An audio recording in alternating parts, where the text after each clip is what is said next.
on to our second carbohydrate food. So far we've looked at fruit, which we know has not been asked on a long question on Leaving Cert since 2012. Now, today we're looking at cereals. Obviously there's an overlap with carbohydrates, but there's also an overlap with protein due to the fibrous protein gluten being found in the starch part of cereal grains. We've an overlap with the B vitamins also, as we saw there when we were studying the water-soluble vitamins, that cereals happen to be an excellent source of vitamin B complex. There's also an overlap with fibre. Fibre, as we know, is an NSP, helps stimulate peristalsis, etc. And we find a huge amount of fibre in the outer husk or bran layers of cereal grain. So when did cereals come up last on a long question? They came up in 2020, and it was on question 2B. where they asked in part A about the nutritional significance of cereals in the diet. That was worth 20 marks. The production, packaging and labelling of one cereal product of your choice, which was 18 marks. And then the remaining 12 marks, they asked about the benefits of fibre in the diet. So that's one time that we've seen it, but we can see all the other areas as well. Now, today we're looking at the structure of a wheat grain. Now, when we say the term cereals, we're looking at obviously a broad term. So we're looking at oats and rye and barley and millet and maize and wheat. Of the ones that I've just listed there, wheat is the most popular and the most commonly consumed cereal product in Ireland. So as a result, if you're asked about the structure of a cereal grain, or if you're asked to write about one cereal product, always talk about the milling of wheat to flour. Now, just a reminder there that when we see the word structure, we've seen it a few times now, we always draw a diagram.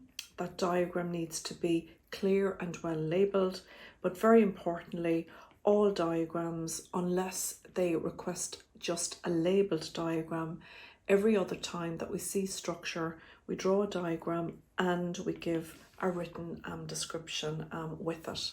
Now, you could possibly see a cereal grain a bit like the following on a short question, and they might ask you to label the three parts on a short question. So we're going to look at the different parts of a wheat grain. First of all, we have what's called the hair or the beard. Now, this is not considered a main part, but as you're aware, forgive my diagrams, when we see sheaves of wheat, we'll see these long, I suppose, hairy bits, for want of a better description, and that's the hair or the beard. Now, the first main part of the grain is called the bran layer, and that bran layer is on the outside of the whole grain. So you can just imagine this coating. It's also referred to as the husk. So it's called the husk or the bran layer. Then we have inside the husk, we've got a very, very thin layer. And this is called the aileron layer. Again, it's not a main layer, but just a very thin layer, which is very, very high in protein. Then we have the bulk of the grain, and that is made up of what we call the endosperm. So that'll be B, our second key part, the endosperm. And then finally, we have this tiny little layer down here in the corner, C, and this is called the germ. Now, you've all heard, I'm sure, of wheat germ. In terms of percentage, the husk or bran layer makes up 13% of the whole wheat grain. The endosperm makes up 85% of the grain, and then the germ makes up a very simple 2%. So our three key areas are the bran layer or the husk layer. Then we have the core or the bulk, which is the endosperm, and then we have the germ. Now, just a little bit about the endosperm. Endosperm is used to make white flour. Now, you're all familiar with white flour, but it's actually not naturally white, which is why I've put it in inverted commas. The endosperm actually has a creamy yellow colour. In fact, the best description of the colour of endosperm is, if you're familiar with couscous, you know, that kind of deep ochre colour. So endosperm is used to make white flour, and in order to get the white colour, they actually bleach it. The other thing we want to know about the endosperm is that it's going to contain the fibrous protein gluten. Remember, it's made up of two polypeptides, glutenin and gliadin, that interlock in a three-dimensional shape. Then we look at the second part, which is the bran layer. Now, the bran layer is extremely high in fibre, which we know is an NSP and is essential to stimulate peristalsis in the body. And then we're going to briefly look then at our third part, which happens to be the wheat germ. Now, anything unusual about the wheat germ? Yes, there is. It is the only part of the wheat grain that contains lipids. So cereals basically are fat-free if the germ is not present. So white flour is germ-free and therefore fat-free. So it's the only part of the wheat germ that contains lipid. Now, revision. Remember that the wheat is vegetable or plant in origin. So we're looking at the main type of fatty acids here being polyunsaturated fatty acids. And also revision.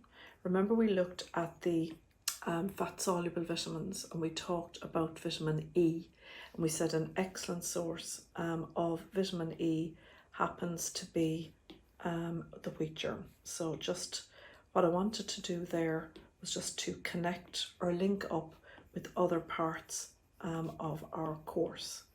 So the germ then as well is an excellent source of vitamin E, which happens to be called tocopherol.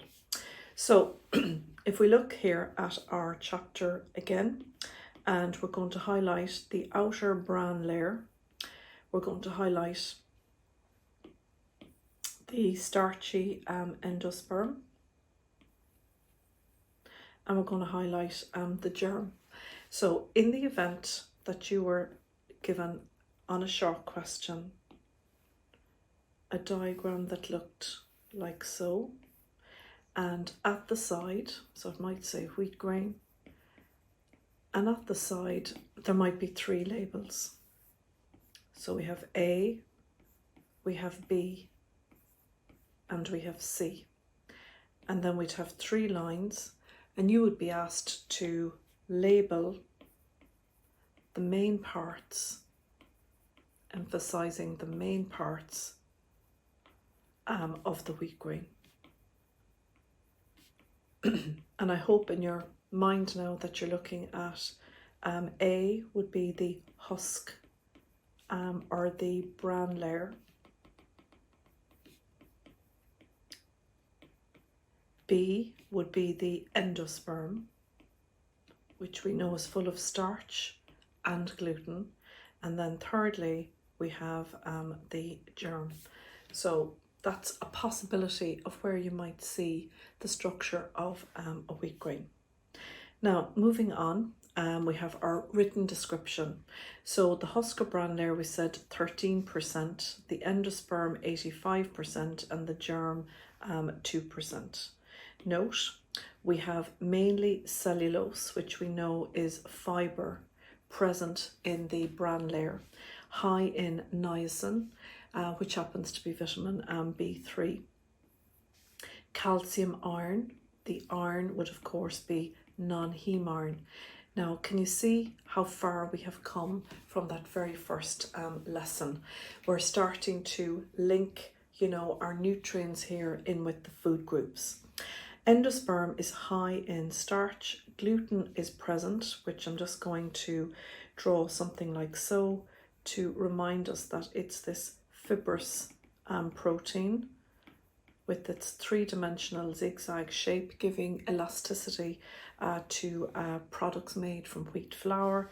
And then vitamin B. I'm actually going to be more specific and say the vitamin B complex, because vitamin B complex, remember, is the vitamin B family, and there's more than one B vitamin. Remember, B1 thiamine, B2 riboflavin, niacin, they're all found, vitamin B6, in our cereals. And finally then the germ, it's the only part with lipid. I'll write PUFA just for abbreviation, and vitamin E present, which is tocopherol. So that's our structure of a wheat grain. Now, next we're going to look at the role of gluten in bread making. Now, gluten is found in many products. It's found in oats, in rye, and in wheat. Now, of the three I've listed, we mainly find most gluten in wheat, but there are small amounts in oats and barley as well. It's a very significant part of the baking process, and that is the presence of gluten. Just a reminder of what gluten is. We know that gluten is a fibrous protein in wheat, oats and rye, has a three-dimensional shape with a zigzag structure. We have gliadin and gluten, both polypeptide chains. They interlock and they form this three-dimensional zigzag structure. When moistened, and I'm going to put NB here at the side. So when you wet or when you add liquid, say to flour that has gluten present, what happens is the gluten forms a sticky elastic dough which stretches as gases expand in the oven. So if we just move here and draw our doodle here. So we're looking at the role of gluten in baking. Now, what we're going to learn today is that different cereals are going to have different proportions of gluten, and we look at what influences the gluten content of these cereals. But for now, just imagine that we have a raw, uncooked cake, or it could be dough, as in you've made a bread dough or a scone dough. And inside, in the raw uncooked cake, we're going to have air bubbles or CO2. So maybe you creamed butter with sugar. Remember plasticity. And as we blend the sugar crystals into the soft butter, we incorporate air bubbles. Maybe you have whisked eggs and air bubbles have been trapped due to the property of aeration that eggs have. Possibly you sieved flour into the cake mixture as well, and that would lead to the trapping of air bubbles in your uncooked cake or dough mixture. Or maybe you used baking powder and you added eggs which are wet, or you added milk, and maybe you used bread soda with buttermilk, and when we combine an acid and an alkali, we end up with producing CO2. Any of you who did the assignment on cupcakes and muffins this year will be familiar with that. So present in our uncooked cake or dough, we could have air bubbles and or carbon dioxide present, and that cake is going to go into a preheated hot oven. Now, most of the time people just focus on these bubbles of air or bubbles of CO2 when they talk about the rising of cakes. But remember, inside in that cake mixture, if I have used wheat flour, I note that there's going to be gluten present as well. And remember, it's got this three-dimensional zigzag shape, giving elastic properties. So what happens inside in the hot oven? Well, our bubbles of gas, our carbon dioxide and our air bubbles, they will expand inside in the oven. So the air and the CO2 expand in the hot oven when exposed to the heat. Now, that is not enough for a cake to rise, because think of people who are celiacs and they have to eat gluten-free foods. And gluten-free food is actually, particularly gluten-free bread, is quite dense. It doesn't have, you know, when you take a fresh Vienna bread or a lovely crusty baguette, and you've got that lovely springiness, sponginess, and that comes from the gluten. We don't get that with gluten-free bread. And yet there are going to be bubbles of air and CO2 in gluten-free bread, but we don't get that rise. The rise comes from the combination of two things. One, yes, the bubbles of gas are going to expand, but simultaneously, i.e. at the same time, as the bubbles of air or CO2 expand, our stretchy gluten stretches out. So in our diagram, we'll show the gluten stretching. And it's the combination of the gluten stretching and the expansion of the bubbles of air and CO2 that results in our cake rising. So our cake rises, or our bread rises. And I think that's a very simple two little diagrams there, but very much indicates to the examiner that you know how gluten is going to help in baking. Right, back to our chapter there. So we have our diagrams. And note, like I said at the beginning, there are certain types of wheat that will have more gluten content or a higher percentage of gluten than others. And with that, we make a flour called strong flour. For example, Irish wheat generally has a 9% gluten content. And that's because Irish wheat grows slowly and it's in the ground over the winter months. Whereas wheat that grows in hot countries like Ukraine would have once been referred to as the breadbasket of Europe, lovely hot summers, Canada, Russia. These countries will grow wheat very quickly. They set the wheat in springtime, they harvest in the autumn, and that quick growth ends up with the wheat containing 12% gluten content. Now you might say, that's not very much. Irish wheat is 9% versus, say, Canadian wheat has 12%. If you're any kind of mathsy minded, you'll know that 3% of 12 is actually a quarter. So you're looking at a 25% increase in the gluten content of wheat that is grown quickly over the summer months. And we call this strong flour or baker's flour, which has this 12% gluten content.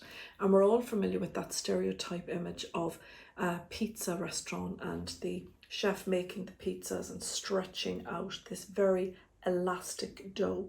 So when we're making yeast dough, especially for pizzas, we want this stretch, and we use this wheat with the higher gluten content and greater elasticity. Right, next we're looking at definitions. Now this definition could particularly come up on a short question. And I said to you on the very first lesson, maybe that you might be able to spell properly, like I need to do here. So this is our definition. I said to you in the very first lesson, always highlight a definition, because if you don't, you may pass it over. And we know from before that definitions have to be learned word perfect. So whatever way you make it out, it should stand out from the rest of the page. So 3 parts for a definition. So what is extraction rate? It's the percentage of the grain that remains in the flour after processing. Secondly, we're going to take an example, wholemeal flour. So if we go back to our diagram there of our wheat grain, wholemeal flour, the whole of the grain will be used in the production of the flour, every last scrap of it. So all of the bran layer, all of the endosperm, and all of the germ. So suffice to say that the extraction rate for wholemeal flour, we're not a bit surprised, is 100%. Thirdly, we're going to take white flour. Now remember I said to you that white flour is made from the endosperm. Initially, endosperm has a kind of an ochre, deep kind of creamy yellow colour, but it's bleached in order to produce white flour. We said that 85% of the wheat grain is composed of the endosperm. So you might imagine then that the extraction rate is 85. It's not. With white flour, most of the endosperm is used, but not all. So it's actually 73% of the endosperm, or 73% of the grain, most of the endosperm is used. Now, lastly for today, I said to you there at the beginning that there are different varieties of wheat, and wheat can either be grown quickly or slowly. And depending on the climate of the country and whether the wheat is grown quickly or slowly will very much depend on, or will very much influence, I should say, the percentage of gluten in that flour. So the gluten content of flour is greatly influenced by the climate that the wheat is grown on. And I'm going to put here at the side, possible short question.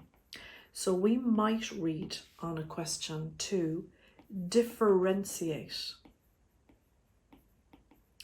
between spring wheat and winter wheat. And if it's a short question, each one of those would be worth 3 marks each. And that's why I'm going to number each of them here. So number 1, a country like Canada, Russia, Ukraine. Number 2, the wheat is set in spring and harvested in autumn. So you've got quick growth. Resulting in number 3, the gluten will be much higher percentage, i.e. 12%. The example that we're going to back up with then is used to make what's called strong flour or baker's flour, which is for pizza dough. Winter wheat then, on the other hand, I'm going to say number 1, the country where you might have winter wheat is Ireland. Number 2, it grows over the winter months and grows slowly. And number 3, as a result of this slow growth, will have only a 9% gluten content. And an example of winter wheat used to make a type of flour, it would be plain household flour. And I'm just going to put NB beside that to make sure that you're able to differentiate between spring wheat and winter wheat. Now, students often get confused, and I suppose this is a little bit bizarre, but I've always remembered it using this, and that is for spring wheat, I just underline the S, used to make strong flour, which we know has the higher gluten. So S and S. I know a little bit strange, but as I say, it might work for some of you. It certainly has helped me over the years to remember the difference between them. Right, the effects of cooking or heat. Now, we know so far that any food that we have looked at, I've said to you to know 4. Remember, we had 4 effects of heat on milk, on cheese, on fruit, on meat, and now we have our 5th one here, which is the effect of heat on cereals. But I'm also going to mention link with the properties of carbohydrate, which we covered in an earlier lesson. So be careful. If you're asked about the effect of heat on cereals, I don't want you thinking of this particular section of your cereal handout, writing just what's here and leaving it at that. I've said this to you before. You need to be careful look at the marks being allocated for each point, and then use your logic to know, should I expand on that point? So for example, dextrinization, most definitely. Remember we said dextrinization is the non-enzymic browning of starchy food, where the starch happens to be long polysaccharides of glucose, and dextrins are short polysaccharides of glucose. And when the short polysaccharides of glucose, i.e. the dextrins, are exposed to dry heat like an oven or a grill, we said those dextrins polymerize, they get longer and they turn brown. But also recall we have this crunchy texture that goes with the brown colour. We mentioned croutons, the crust of lovely freshly baked bread, that crunchy sound of golden brown toast coming out from the toaster. Then we have the effect of moist heat. Remember gelatinization, the thickening of a liquid due to the presence of starch and heat, where when heat is applied, the starch grains swell, they burst, absorb the surrounding liquid, and the liquid begins to thicken at 55 to 70 degrees centigrade, which is initial gelatinization. And as we keep stirring the liquid, it eventually becomes fully thickened, i.e. we get to the point where we know this is it, it's not going to get any more thick, and that occurs at 100 degrees centigrade and is called complete gelatinization. Starch becomes more digestible, so obviously it's easier to break down cooked potato than raw potato, and then B vitamins, however, are destroyed. Remember, B vitamins are particularly found in cereals. B1 was the most sensitive of the B vitamins, then B2 followed on, then niacin was stable, B12, remember, stable up to 100 degrees centigrade, etc. Now, one we haven't looked at before, and that is dry heat. Starch grains swell and burst, absorbing butter as it melts. So we'll just have a look at that one here. Now, when we make pastry is made up of two key ingredients. We have flour, which is going to be wheat flour, and you're going to have these starch grains present. And then we're going to have butter. Now the norm is that the flour to butter ratio will be 2:1. So for my 200 grams of flour, I have 100 grams of butter if I'm making a short crust pastry. We rub the butter into the flour, and we have this even distribution of butter and starch grains in our pastry. And the norm is that that pastry in its raw state goes into a preheated hot oven.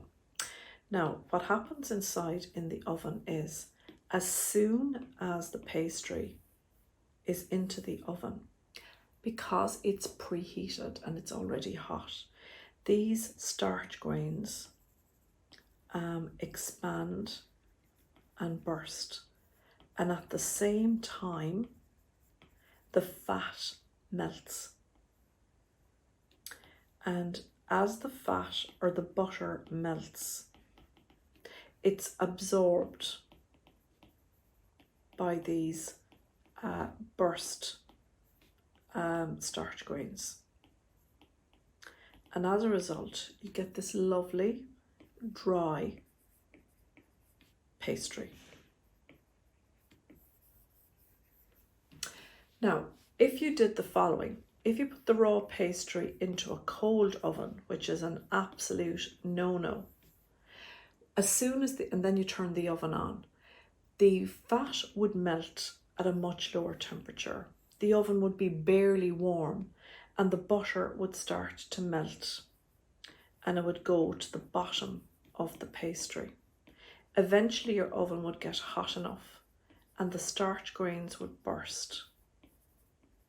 But by the time the oven is hot enough for the starch to burst, well then the fat has all melted to the bottom and you'd end up with this very greasy soggy pastry. As you can probably see, for me, a doodle or a diagram is always a solution. And you can use them in an exam if you need to. Right, finally then for today's lesson, we're going to look at classify flour. Like I said to you in the very first lesson, we'll keep repeating this term over and over again. And we're going to look at different groups or different types of flour. So we're going to take 5 of them. So the first type of flour happens to be white flour. We should be able to understand each of the descriptions for each type of flour. 73% extraction rate. So extraction rate, we said, is the percentage of the grain that remains in the flour after processing. And in white flour, the extraction rate is 73%. White flour we look at in our next lesson when we're looking at the milling of wheat to flour is always fortified with calcium. So during the processing of wheat to flour, the flour or the miller adds in extra calcium. We note that white flour is made from the endosperm. It's got no fat because remember all the fat is in the germ. It's high in starch and low in fibre. Now here we go again with our culinary application. We looked at the culinary application, say for Maillard reaction of protein, for foam formation, for gel formation. We looked at culinary application for the properties of carbohydrates. And here we have culinary application, and I want you to know 2 for each flour. i.e., know 2 different dishes that we cook where this particular flour is used. White flour can be used to make a basic roux sauce for something like a lasagna. It can be used for a sponge cake, like an egg sponge, whisked eggs and sugar, sieve in the flour, or it could be a batter. So it could be for pancake batter or for Yorkshire pudding. Now there are many, many uses. You don't have to give the 2 that I have here, but make sure that you know 2 correct cases where you have this flour used. Our second type of flour happens to be wholemeal flour. An extraction rate of 100%, every last scrap of the grain, all the bran, all the germ, all the endosperm. It's going to be very high in fibre, and that's because of the presence of the bran layer, also called the husk. High in vitamin B, B1 will even still be present because it's unprocessed. It's not as overly processed as white flour. Wholemeal bread, wholemeal scones will be our culinary application. Next we're looking at strong flour. We said a high gluten content, 12%, and I'm just going to put here because of its short growth, and I'm going to put spring wheat. So they set the wheat grain in spring, it's harvested in the autumn, resulting in elastic dough due to the fibrous protein that is gluten. Yeast bread and pizza would be 2 culinary applications. Our next one there happens to be gluten-free flour, become very popular in recent times as more and more people realise that they have a gluten intolerance. So just don't pass over this. Make sure that you learn that. The starch is washed out, this liquid is dried, and soy flour is often added to boost the protein content of the flour. Gluten-free bread, gluten-free pastry, gluten-free biscuits, as long as you have 2 culinary examples.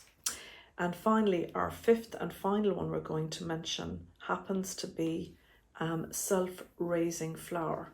So I just want you to write there onto your notes that self-raising flour is flour plus baking powder.